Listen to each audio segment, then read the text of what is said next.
Namaskar. Aujourd'hui, je voudrais vous parler de quelque chose de très secret, de très mystérieux dans les pratiques spirituelles, qu'on appelle le mantra. Je voudrais vous parler du mantra et je voudrais vous expliquer ce que c'est et je voudrais qu'on jauge à savoir est-ce que oui ou non c'est nécessaire pour la méditation. Alors, le mantra, c'est un mot en sanskrit toujours qui veut dire man veut dire le mental et tra veut dire qui libère. Ce qui libère le mental est un mantra. Alors l'homme est à la quête de quelque chose de grand. Nous tous, on est à la recherche du bonheur, mais pas n'importe quel bonheur, un bonheur infiniment grand. C'est cette recherche qui est au cœur même de la quête spirituelle, la recherche d'un bonheur total. Et ce bonheur total, d'après les yogis, on l'obtient comment? On l'obtient lorsque le mental se défait de ses limitations, lorsqu'il dépasse toutes ses limites. Toutes nos émotions négatives sont des limites. Donc l'idée, c'est que notre mental grandisse, et qu'un jour, il puisse tout englober dans sa juridiction. C'est-à-dire, il puisse tout embrasser, il puisse tout connaître, et il puisse vivre l'union avec toute chose.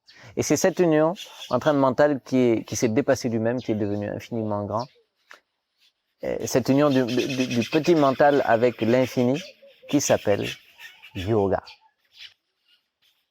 Et l'effort des yogis, c'est un effort systématique et conscient pour atteindre un bonheur total, tout simplement. Maintenant, ceux qui ont essayé la méditation, ceux qui se sont assis et qui ont fermé les yeux et qui ont essayé de calmer le brouhaha intérieur, se sont rendus compte qu'il est extrêmement difficile de méditer. C'est extrêmement difficile de calmer le mental, puisque le mental, à moins d'être arrivé à le dépasser, doit fonctionner. Il doit marcher. Il doit penser à quelque chose. Il ne peut pas vivre sans exister. Et donc on pourrait dire, ok, je vais penser à ne penser à rien. Mais si on pense à ne penser à rien, on va penser à ne penser à rien. Donc ce sera toujours une pensée. On ne peut pas empêcher le mental de penser à quelque chose. Donc l'idée des yogis, c'est de lui donner une nourriture. Il faut qu'on donne une nourriture à ce mental. Il est toujours en train de fonctionner, il faut forcément le nourrir, et puis il va se nourrir de quelque chose, mais pas quelque chose au hasard, quelque chose que on va lui apporter, avec une idée bien précise. Et l'idée du mantra, c'est de donner une nourriture à ce mental, et lorsque ce mental va ruminer cette nourriture, l'effet même de cette rumination, c'est que le mental va grandir. C'est-à-dire, on lui donne quelque chose à penser qui est tellement grand, que il va essayer de s'ouvrir pour appréhender ce qu'on lui demande de réaliser, ce qu'on lui demande de comprendre. C'est comme si vous aviez une image devant vous qui est tellement grande que vous êtes obligé de faire des efforts pour agrandir votre regard pour pouvoir contempler l'image dans toute dans sa totalité. Et le mantra, c'est un son.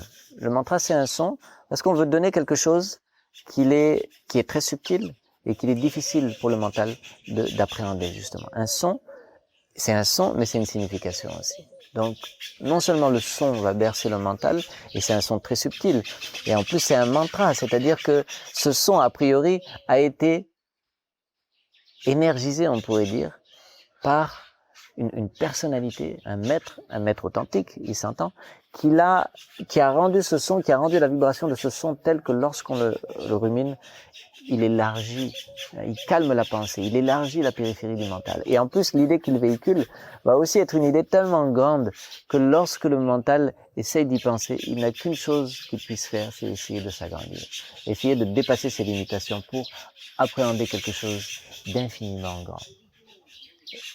Donc c'est ça le travail de la méditation par le mantra. C'est un travail d'élargissement ou de dépassement des frontières du mental. Quand on parle de la libération, c'est se libérer de quelque chose qui est petit, qui nous enchaîne. Il va falloir se défaire de toutes les chaînes du mental pour qu'il grandisse. Donc en général, les mantras ont pour signification que je suis de nature infinie. C'est ça que les mantras nous disent. Non seulement je suis de nature infinie, mais ma nature est amour. Ma nature est amour, ma nature est conscience, ma nature est divine.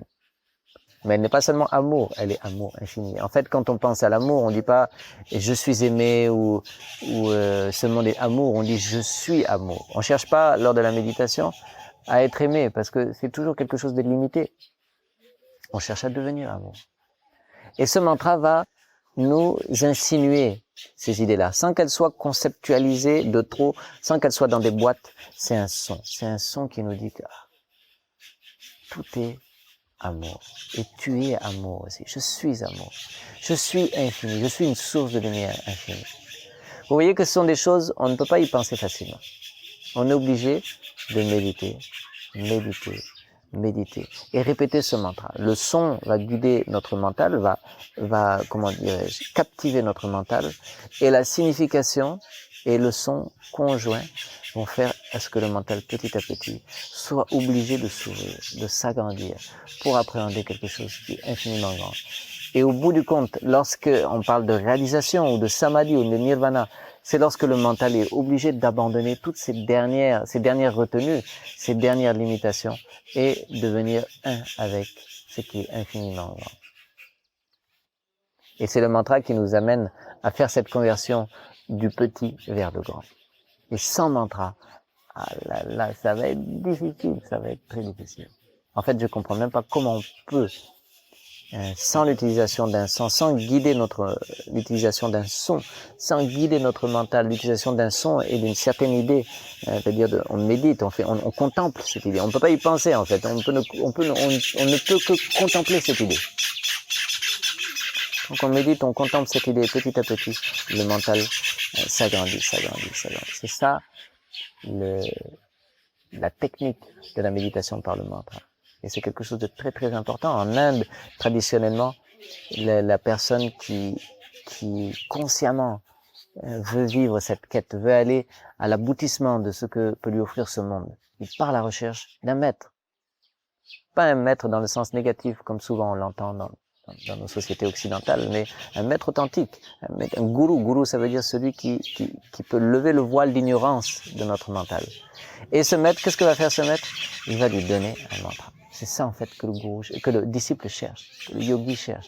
Il cherche à obtenir ce mantra. Une fois qu'il a obtenu ce mantra, maintenant il retourne chez lui, il s'assoit, il médite, et c'est un long travail intérieur pour pouvoir arriver à réaliser l'essence de ce mantra. Le mantra est comme une graine. La graine est toute petite, mais elle contient en potentiel tout ce que l'on cherche. Comme la graine de cet arbre, gigantesque. Mais la graine était toute petite. Elle contenait en potentiel ce qu'est ce baobab aujourd'hui. Le mantra aussi, c'est un son, insignifiant a priori. Pourtant, ce son contient en potentiel tout l'univers tout entier. On a planté la graine de ce baobab dans la terre. La terre a été cette énergie nourricière pour que l'arbre puisse grandir.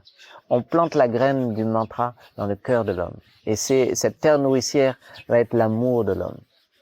L'amour du cœur de l'homme qui va faire que cette graine qui est ce mantra puisse développer ce potentiel et que l'homme réalise ce qu'il doit réaliser pour son plus grand bonheur, pour atteindre sa destination finale.